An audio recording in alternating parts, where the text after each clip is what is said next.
लागलोय, पैशाच्या मागे लागलोय, त्याच्याने आपलं आत्मिक सुख आपण गमावतोय. पण राष्ट्रीय सेवा योजनेमध्ये आपल्याला हेच शिकायचंय की याच्या मागे लागण्यात अर्थ नाहीये. समाज सेवेमधून जो आनंद मिळणार आहे. समाजसेवा म्हणजे फुकट करायची असं समजू नका. आम्ही पण समाजसेवकच आहोत, तुम्हाला शिकवतो. ते पण प्रशासनामध्ये समाजसेवाच करतायत, सरपंच पण समाजसेवाच करतायत. सगळे त्यांची जी टीम आहे ती समाजसेवाच करत असते. समाजसेवा म्हणजे फक्त मी माझ्याकडे न पाहता व्यापक हितसंबंध जोपासणं ही एक प्रकारची समाजसेवा आहे. मी माझं घर स्वच्छ ठेवणं, मी माझी कुटुंब निर्व्यसनी ठेवणं, मी माझ्या मुलांना चांगल्या सवयी लावणं ही पण समाजसेवाच आहे. कारण समाजामधले काही लोक तरी चांगले घडत आहेत ना त्याच्यातनं. त्यामुळे तुम्ही सगळे आम्ही सगळे घडणं म्हणजे समाजसेवा आहे. राष्ट्र म्हणजे काय? दगड धोंडे नाहीये. राष्ट्र म्हणजे तुम्ही आम्ही आहोत. आणि यांना घडवण्याचं काम हे समाजसेवेच्या मार्फत ही मोठ्या प्रमाणात केलं जातं, ते आपण करतो आहोत. हे आपण इथं लक्षात ठेवलं पाहिजे. या ठिकाणी मला सांगायचं की आपले माजी पंतप्रधान डॉक्टर मनमोहन सिंग हे सुद्धा एका सामान्य कुटुंबातून आलेले होते. ज्यांचा जन्म पाकिस्तानमध्ये झाला होता. ते पुन्हा भारतात आले आणि नंतर आणि अत्यंत गरिबीची परिस्थिती, गाव सोडून घर सोडून सगळं तिथं टाकून देऊन जेव्हा यावं लागतं तेव्हा आपण काय असतं याची आपल्याला कल्पना आहे. चिमणीच्या दिव्याखाली म्हणजे रॉकेलच्या दिव्याखाली अभ्यास करणारा अत्यंत मवाळ वृत्तीचा माणूस हा. डोळे त्याचे वाचनामुळे गेले. आपल्यासारख्यांचंच नाहीये. त्यांचे तुम्ही चष्मा जर पाहिला असेल तर तुम्हाला लक्षात येईल की खूप जाड भिंगाचा चष्मा होता. तर अशी ही माणसं काय काम केलं त्यांनी? तर त्यांनी भारताला जे काही दिलंय त्याचं मोल आपण करू शकत नाही. सोन्याला किंमत असते, आपण तोळ्याची किंमत विचारतो, पण काही गोष्टी अनमोल असतात. मातीला किंमत आहे का? नाही असं मला वाटतं. पण माती ही त्या सोन्यापेक्षा महाग वस्तू आहे आणि अनमोल आहे. त्यामुळं आपणाला खरं किंमत कळली पाहिजे.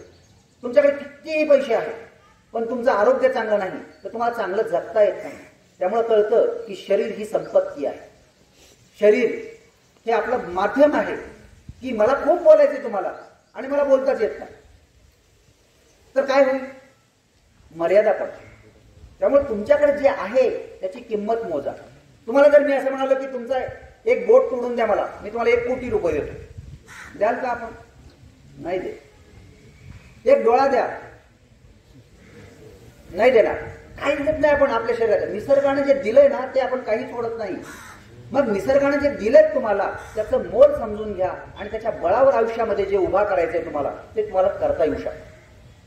पैसा ही गोष्ट इतकी वेडी आहे ना, माणसाने एकच वस्तू अशी निर्माण केली की जी त्याच्यासाठी घातक ठरली, ती म्हणजे पैसा. हे माझं मत नाही. ते सेपियन नावाचं पुस्तक लिहिणारा जो लेखक आहे त्याचं असं म्हणणं आहे की जे निर्माण माणसाने केलंय, जे त्याच्या भोवती आता माणूस फिरतोय ते म्हणजे पैसा. जोपर्यंत पैसा नव्हता तोपर्यंत माणूस आनंदी होता. आता पैशाच्या मागे लागला. किती पैसे? आम्ही एक पुष्पक नावाचा सिनेमा आमच्या कॉलेजच्या जीवनात पाहिला होता. कमल हसनचा होता. एकही त्याच्यामध्ये शब्द नव्हता, बोललेलंच नव्हतं काही.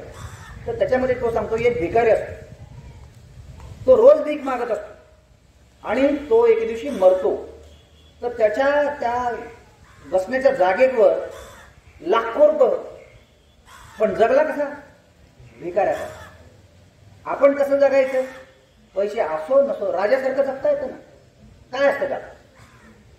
पोटात पोटभर अन्न, हाताला काम, बुद्धीला विश्रांती, एवढं झालं तर आपण जगू शकतो. आणि हेच इथं शिकणं गरजेचं आहे. आपल्याला पाहिलं काय आपण की समाजामध्ये जी स्पर्धा लागलेली आहे श्रीमंत होण्याची, ती फक्त पैशाने श्रीमंत होण्याची लागलेली आहे. त्यामध्ये ऐश्वर्य नाही आहे. खरं ऐश्वर्य, खरी संपत्ती ही मनुष्याच्या मनामध्ये, शरीर आणि त्याच्या उत्पादनामध्ये असते. ती तुम्ही निर्माण करावी एवढीच अपेक्षा आहे.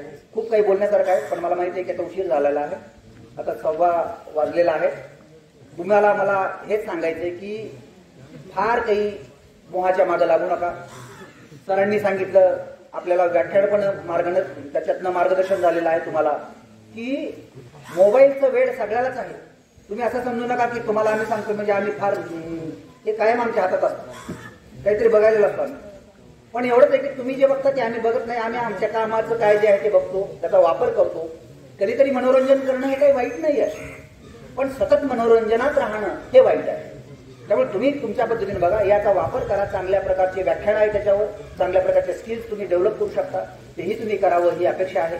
पुन्हा एकदा 7 दिवस तुम्ही या ठिकाणी म्हणजे 6 मुक्काम तुम्ही इथे जे काढलेत त्याबद्दल तुमचं अभिनंदन करतो.